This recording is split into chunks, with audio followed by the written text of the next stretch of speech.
Good afternoon, colleagues. Good afternoon, the consumer studies candidates, and good afternoon also to the parents that are listening so that they can help their learners, their children. I am Tidi Mafoyane. I will be presenting on the tips on how to write the consumer studies paper, on how to approach it. And let me start by saying to our candidates that for everything you need to have a plan. So you need to have a timetable to plan for your studies. Remember that you have 6 days left for you to prepare for consumer studies. So for the next 6 days, please have a plan and make sure that you honor that plan. Work on improving your levels. That is the reason why you need to have a plan. You know your SBA mark, you know your PET mark, so this is the time to use the exam to improve your level. And then another thing is to look at the environment. The environment is very much important. Find a go-to-study place, and that place should be a very quiet place. Those that are in camps, at least you'll be studying under supervision. But if you are at home, find that quiet place.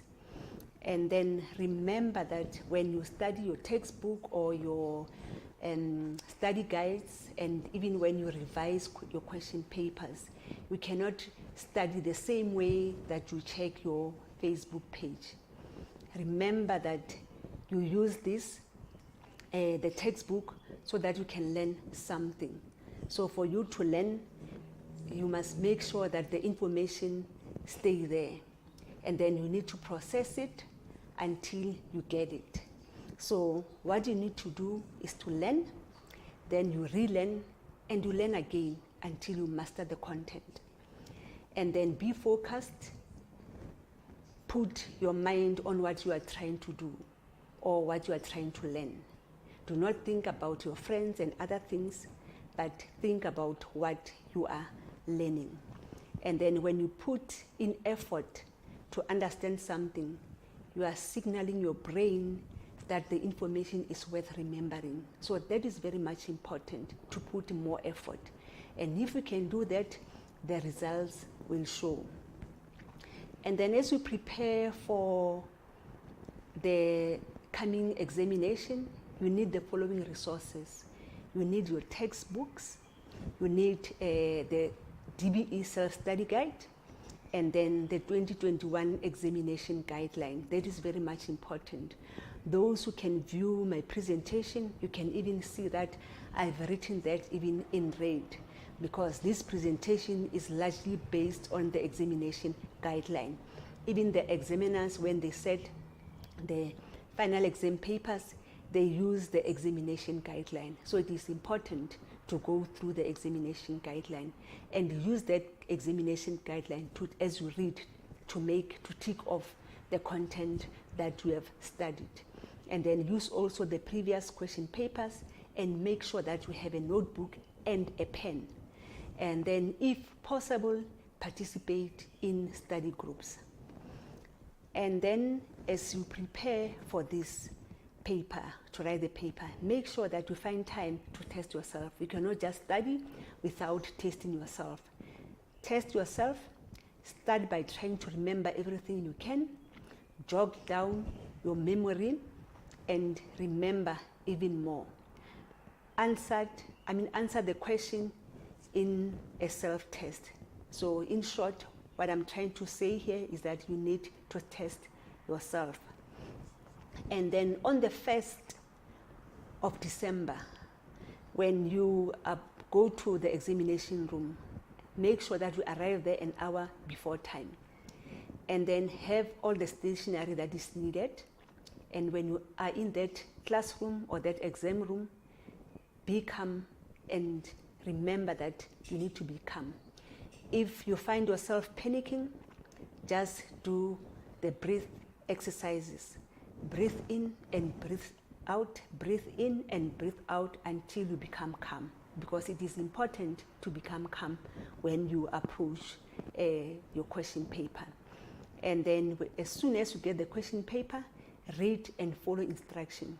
Peruse the question paper before writing. Do not start when you receive the question paper. Do not just close the question paper and only open it when it is the time to start writing.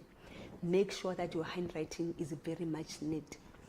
And then as you read your question paper, also read the headings and the instruction carefully. I'm repeating this because it is important that you follow the instructions. And then number the answers correctly according to the numbering system used in the question paper. And then as you prepare to answer the question, you need to know that you are writing that paper, that you are doing that for yourself. Everything that you do it for yourself. You are the one that is going to benefit from by passing that paper. If you do well, that's you who's going to benefit. And then let's look at the structure of the paper. The paper is a 3-hour paper out of 200 marks, and it has 6 compulsory questions, meaning that all questions are compulsory. There's no choice. You cannot skip a question. You answer all questions. And then the questions will be based on your case studies, cartoons, scenarios and pictures, labels, recipes, menus, and other resources. So it's wise to go through those resources carefully. So this is how the paper is structured. Section A, there are 2 sections. It's section A and section B. Question 1 is short questions, and the short questions cover all the topics, and it is out of 40, and the weighting for question 1 is 20%. And the time that you need to spend for that, for question 1 is only 20 minutes. Do not spend more than 20 minutes. But at the end, when you are done, and if you still have time, you can go back and then look at the questions where you had difficulty to answer. And then section B, there are 5 questions. Question 2 is based on the topic consumer, and then it is 40 marks. It weighs 20% of the paper and spend only 40 minutes. Question 3, food and nutrition, 40 marks, 20%, and then also spend 40 minutes in that question. And then question 4 is clothing, 20 marks, 10%. It covers 10% of the paper and spend 20 minutes on that question. Housing and interior, 20, and interior design, 20 marks, and then it covers 10%, and make sure that you spend only 20 minutes. And then the last question, question 6, is entrepreneurship. It's 40 marks, and then spend only 40 minutes in that question. And the total time there is 120, which is the 3 hours that I spoke about. And then again, another thing that you need to be aware of is that the question paper has a range of cognitive levels and different levels of difficulty. You will get questions that are based on, which are low order questions, which are remembering questions, and it will be easy questions for 60 marks. And you'll also get the middle order question based on understanding, applying, and then that will count 100 marks, meaning that understanding questions will be 40, and then application question, it will be 60. And then we'll also have the high order questions where you'll have to analyze, evaluate, or create something according to the instruction. So that will count 40 marks, which is 20% of the paper. And then question 1, 1.1, like I said, that question 1, it will be the short questions. It will be multiple choice questions. So let me just give you a few tips on multiple choice questions. Keep the numbering of the answers the same as in the question paper. Do not change the numbering, and make sure that you don't skip a number when you do your numbering, because that will affect your performance, because now you'll miss some of the answers. And then try to work out the answer without looking at the possibilities. In most cases, if you go through the possibilities, they might mislead you or confuse you. So it's better to read the question and try to remember what the answer for that question is before you go to the possibilities. And then once you've done that, read through the statement and all the options, which are the possibilities. Underline the keywords in the statement. Cross out the options that are definitely wrong. And then read through the statement again and then select the most appropriate option from the options that are remaining. And then write down your answer and move to the next question. And when you answer this question, make sure that you write only the letter and not the statement. Write the letter of the correct answer. And then go back to the questions you were not sure of at the end of the question paper, if there is time, because we don't encourage guesswork. So try not to guess, and then but later on you can go back, but never leave a question unanswered. You can only guess if you really do not know. And then you are going to get a match question, and in the previous paper there were about 2 match questions. So the tip that I can also give for the match question is that read through the entire list of statements in column B and all the descriptions in column B. Read through each statement in column A and find the best match in column B.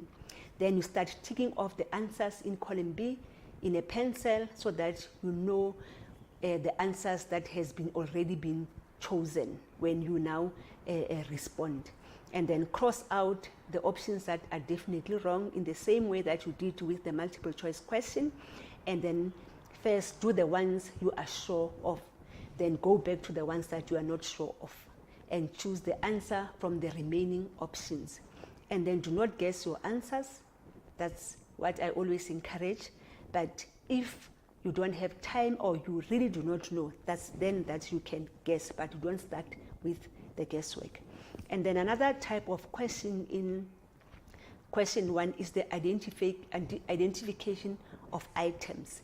So the instruction there will be select or choose the correct answer. And then or it can be statements or terms from the list given. Then there you'll be required to write only the letter.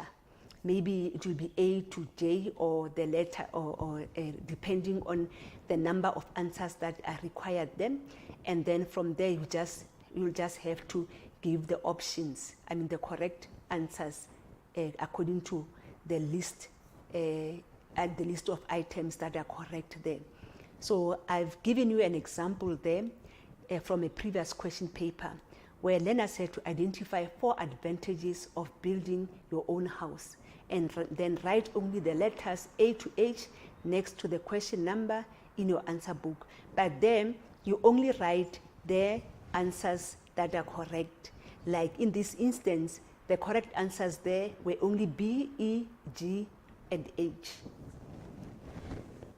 And then another one type of question is where you have to give the correct term. So you'll be given a description, and then from there you have to say what that description, the term for that description. So I've also given you there an example where learners were given statements or descriptions, and then they had to give an answer. So you just need to write the numbering correctly, and then just the correct term. Do not write anything but the correct term. And then let's now move to section B. So section B has questions that test the ability to give a detailed or a brief and a concise answer. So it is important to find the keywords and the phrase to determine what the question instructs for the response. In other words, the keywords are very much important when you read the question. And then the mark allocation also gives an indication of how much information is required for the answer. So that is very much important that you also look at the mark allocation per question. And then now let's move to question 2. Question 2, remember I said it is consumer. It's about the topic consumer, and it is 40 marks. Like those that are able to see the presentation, we can even see that this was cropped from the examination guideline. The reason being that I need you to go and use that examination guideline. So according to the examination guideline, it states there that candidates should be able to explain the financial and contractual responsibilities customers should take note of. And then again, the candidates, they need to identify and describe the different types of taxes, know all the different terms that are used in this topic, and then explain the difference between simple and compound interest. But in this case, you don't need to do any calculations. That is it is mentioned in the examination guideline. And then another thing that is expected from you is to discuss the interest rates applicable to different types of credit. And then again, to compare the different sources of electricity, evaluate the responsible use of electricity and water, know the responsibility of the municipality with regard to municipal services, and also you need to evaluate service delivery by the municipality. And then when it comes to that first part where it said you need to explain the financial and contractual aspects of the consumer, you need to take note of the following: that you need to know what is a contract, the different types of contracts that are relevant to customers, the cooling off period, and then exemption clauses, both the legal and the illegal clauses. And also you need to know the unfair business practices, and then the difference, the definition of warranty and the guarantee, and the difference between the two. And then you need also to go and study what are grey goods, and then the parallel imports. So the definition of the two and their implications for consumers. And then you need also to know the scams, the different types of scams, and why should customers be aware of the scams. And then you'll get questions also on, you might get a question on stock files. In the same, you need to know the difference between the legal stock files and the illegal stock files, and the implication of this also to the customers, the different types and the implication, and the pyramid schemes, whether know the legal and the illegal pyramid schemes. And then again on consumer, you need to study the taxes, the interest rates, and inflation. Know the different types of taxes paid by South Africans. Why do South Africans have to pay tax? You need to know that. Know whom are taxes paid to, that we all know that a tax is paid to SARS. And a short description of the following types of taxes, like your income tax, normally we call it the pay as you earn, and the provisional tax. Know your VAT, value added tax, and the food exemption from VAT. And then property tax, tax not paid to SARS but to the municipality. And the excise duty, the taxes levied, and the liquor and cigarette. Levies paid on petrol and motor licenses. So these also you need to study as we prepare for the paper on the 1st of December. And then again, study the interest rates. They're applicable to different types of credit, like I've mentioned in the previous slide. So know the definition of the interest rates and what a repo rate is. Here it is even written that a repo rate is the interest rate charged by the Reserve Bank. You need to know that the difference between the simple and the compound interest test, and remember that you will not be required to do any calculations. Know also the definition of inflation and the inflation rate, the definition of inflation rate, and explain what the CPI is and how it is measured. The effect of inflation on consumers is very much important also to study that. And then again, study the sustainable consumption of electricity, sustainable consumption of water, and the municipal services. So from your study guide, there's a list on what to study concerning the sustainable consumption of electricity, like comparing the source of electricity supply, such as fossil fuels, and then again the use of gas. Those are things that you need to study. And even the sustainable consumption of water, you need to study that. And the municipal services, who's funding the municipality services, that is very much important. So refer to your study guide and study what is mentioned in the study guide as you prepare for the exam. And then that takes us now to question 3. Question 3 is said to be a question where most learners struggle in. So when you study this question, make it your point that you also go back to the examination guideline, use previous question papers, and know what is it that you need to study. The RATP that teachers used this year explains well what needs to be studied. The food-related health conditions that need to be studied for 2023. So it is important that you only study what is supposed to be studied this year, only the illnesses for 2022.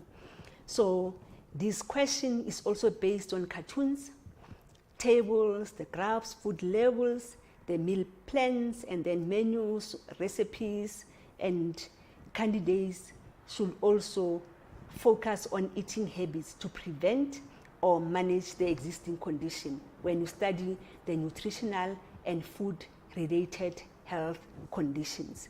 So like I've mentioned that the recovery plan has the list of illnesses that has to be studied for 2022.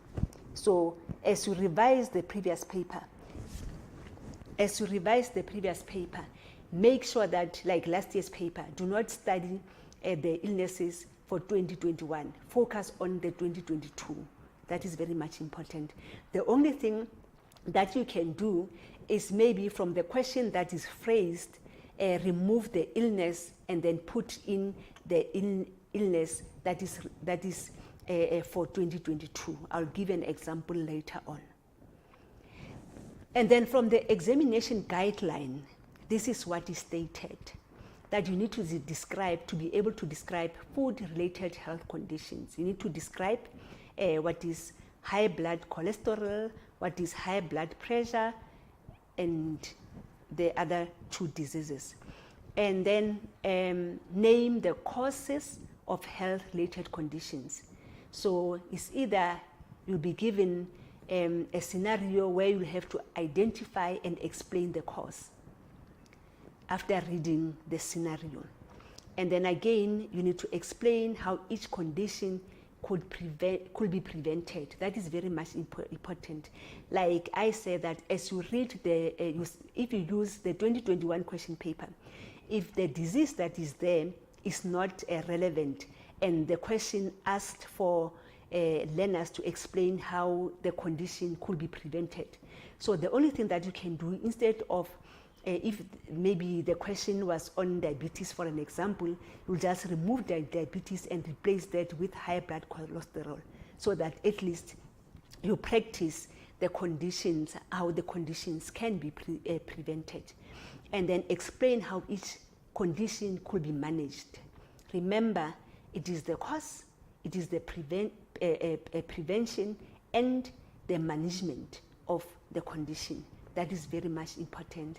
And then from there, suggest the dietary changes to manage the diseases.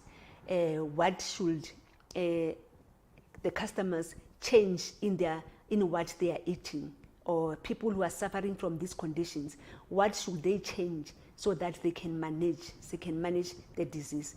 And then another thing, you need to compare the different health conditions. So in this case, it means that you might be requested to compare coronary heart disease with the high blood cholesterol, or the high blood cholesterol with the high blood pressure. And the high blood pressure is also known as the hypertension. The reason why I'm mentioning this, it is because some of the learners, they think that high blood pressure and hypertension are two different conditions. It is one condition. So it is very much important that if you are used maybe in class, or the teacher only refer to this condition as the high blood pressure, if in the examination you come across a question saying hypertension, remember that it is the same thing. And the fourth one will be anemia. So I've included the information here from the self-study guide. The reason for that is that I would like you to use the self-study guide for revision. Please do that. This is how the self-study guide is structured.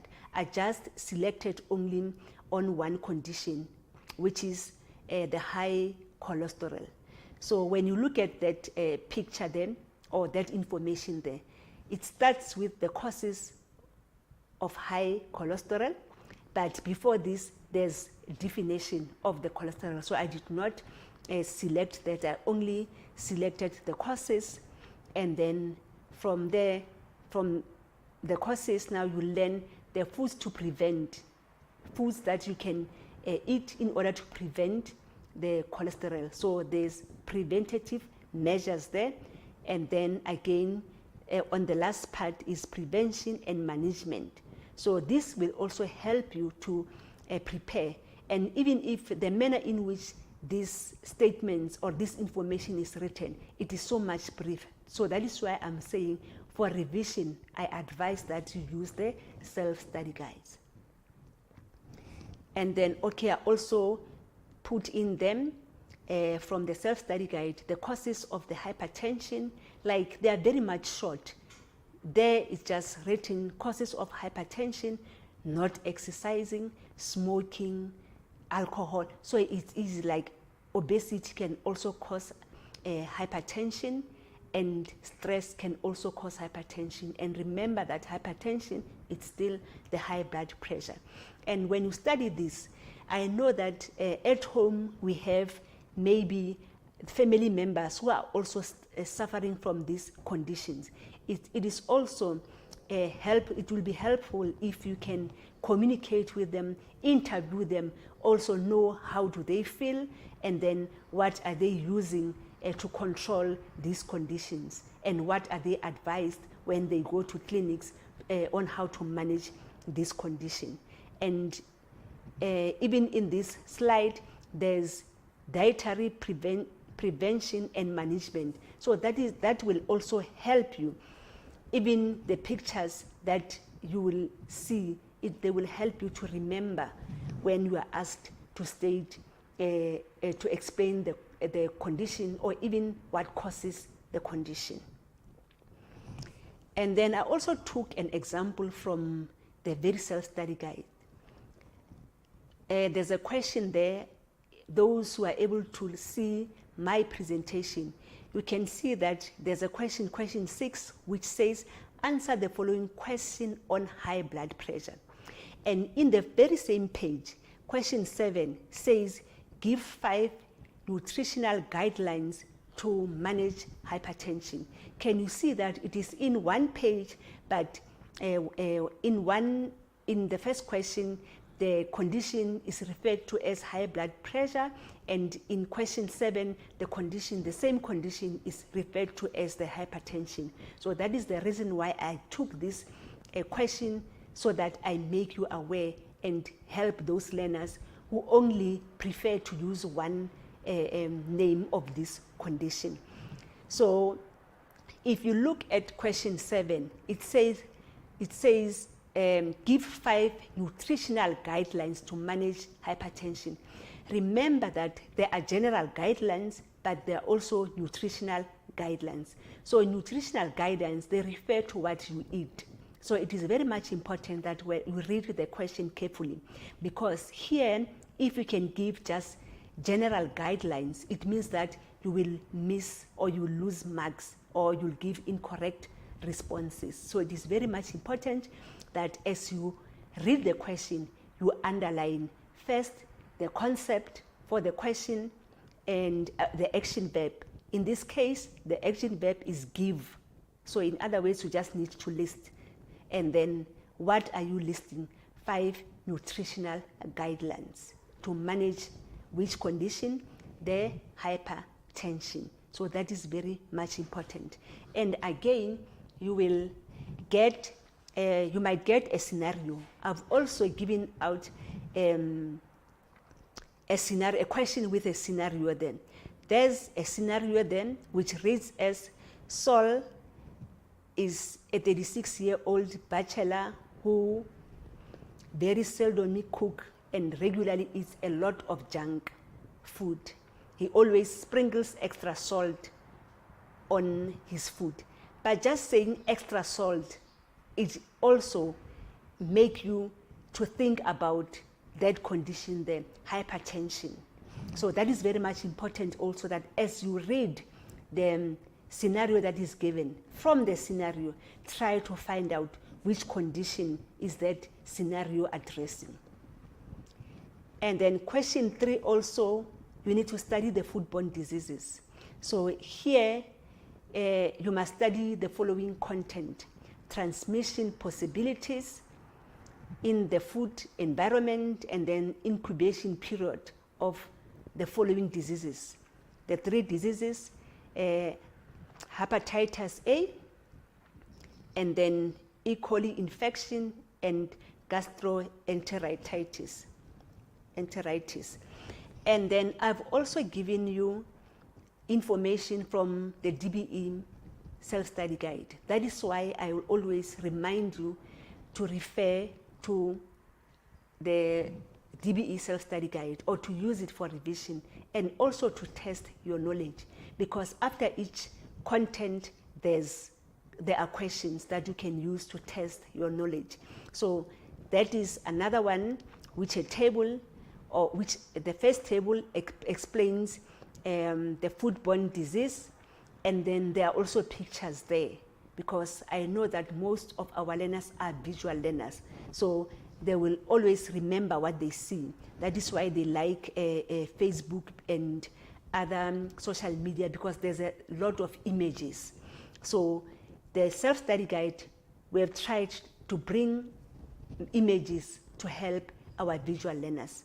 So it will be the explanation, and then the transmission, and then the next column, it will be the incubation period. So from the self-study guide, you will get this information, and it is a good summary for you to use for revision. And then also under question 3, study the food additives. It is very much important. And also here, use the self-study guide, because you need to explain what are food additives, and then you need to give reasons for the use of that, and also to explain its effect on food, and to discuss its safety, and also to discuss issues of possible allergy reactions due to these food additives and the types thereof. So you need to study that. So the self-study guide will give you a more summary and simplified information on that. Food labeling is also important, and then due to time, I will not read everything, but make sure that you study food labeling and the food-related consumer issues. It is very much important, like food labeling. What do we use food labeling for? Use food labeling as a source of nutritional and other information, and then you need to know and identify and interpret the basic information on food labels. That is very much important, meaning that you might get information from a certain food package, and then with the food labeling there, and then from there you'll be required to identify misleading nutrients, nutrient content in that food labeling. And then you need to state the condition for nutrient content claims, for energy, fat, saturated fat. So it is very much important to go through that. And food-related consumer issues, it is very much important that you are able to describe the genetically genetically modified food. That is very much important, and also to give example of that, and to identify and explain that, and evaluate the impact of genetically modified food. That is very much important. And organically grown food and irradiated food on the natural and economic environment. That is very much important. And also to describe food security. That is very much important. The reason why I'm going through this information from the examination guideline, it is because examiners also use the examination guideline when they set papers. That is the reason why I'll keep on repeating that, so that we take this examination guideline very much serious. And then the fourth question is on clothing with 20 marks. There you need to describe the concept fashion, and then explain the influence that determine contemporary fashion, and then identify, explain and describe fashion cycles. That is very much important. And remember that here you're going to get pictures. So when you look at the pictures, so in the meantime, as you prepare, expose yourself to the number of pictures, so that you'll be able to identify those the fashion in the pictures. And then also you must be able to explain and describe fashion rivals. That is very much important, and also explain why fashion changes. So in other words, it is also important to know the current changes.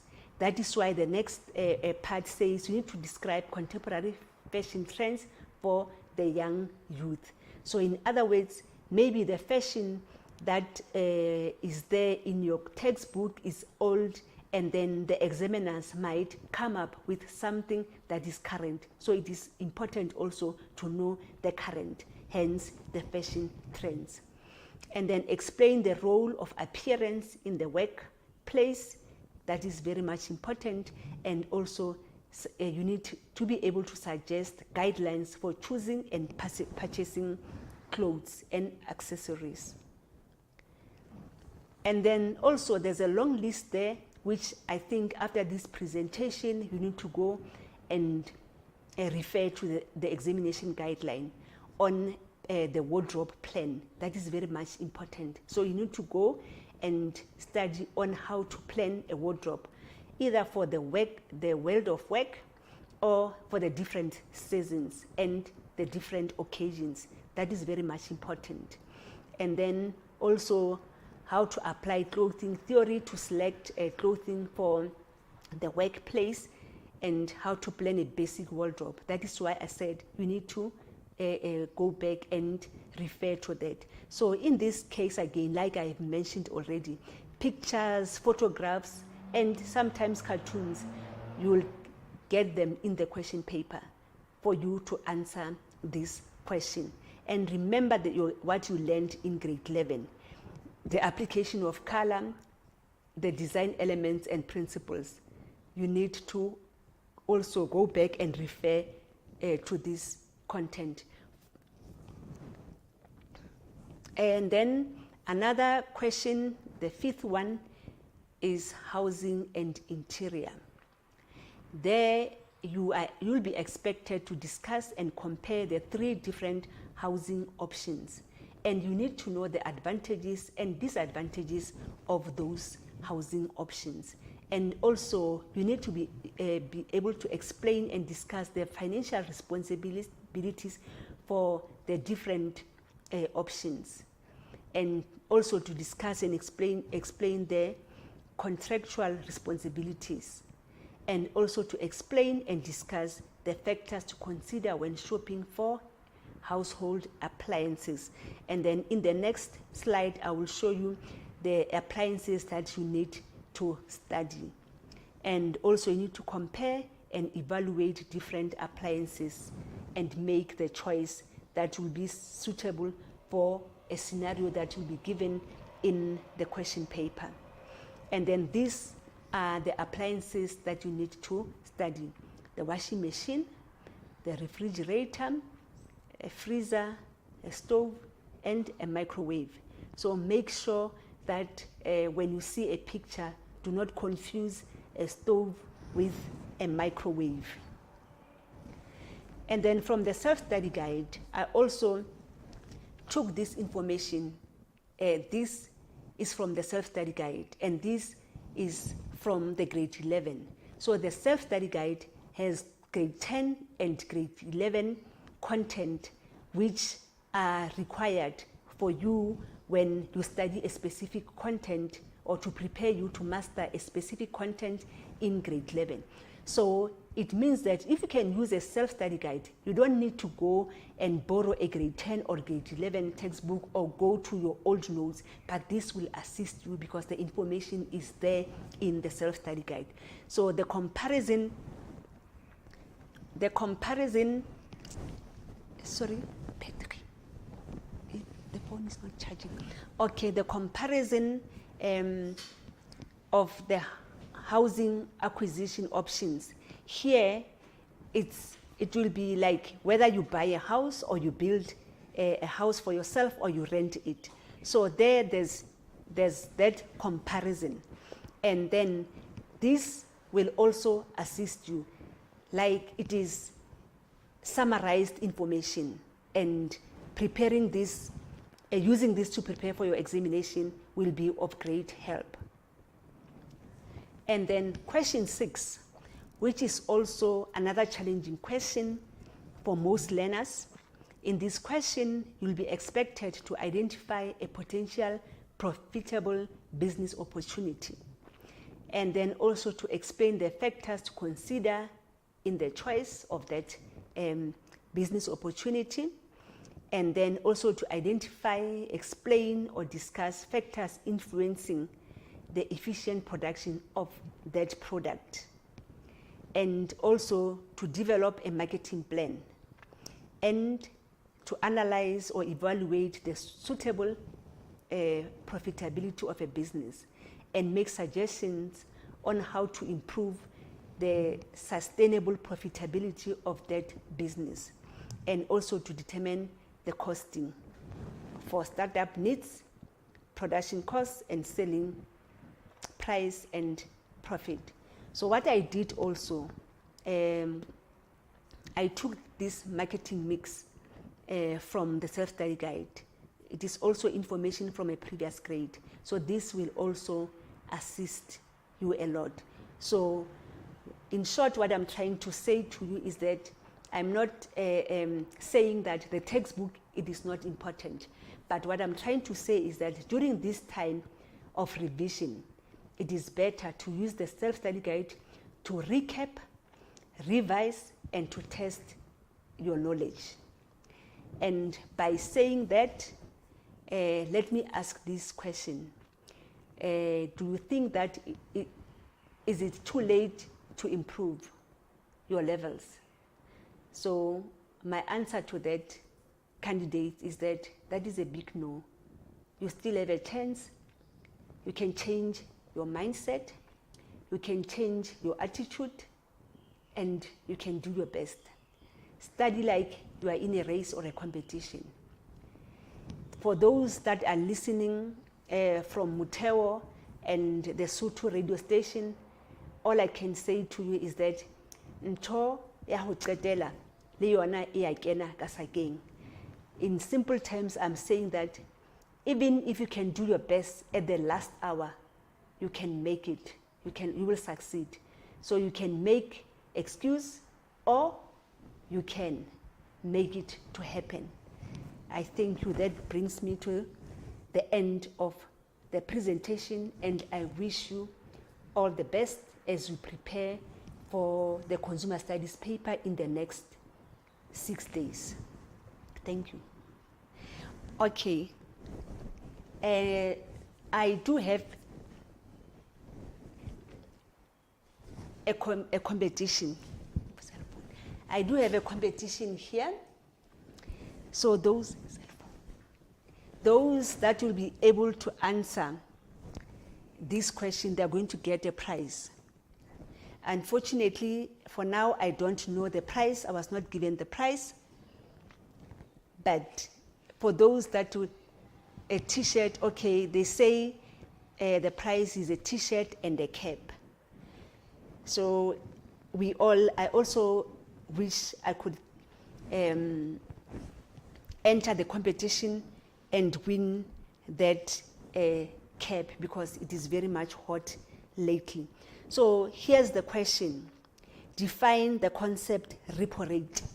That is the question. And there was a reason why I explained that in the presentation. So just answer that so that you can get that cap. Thank you.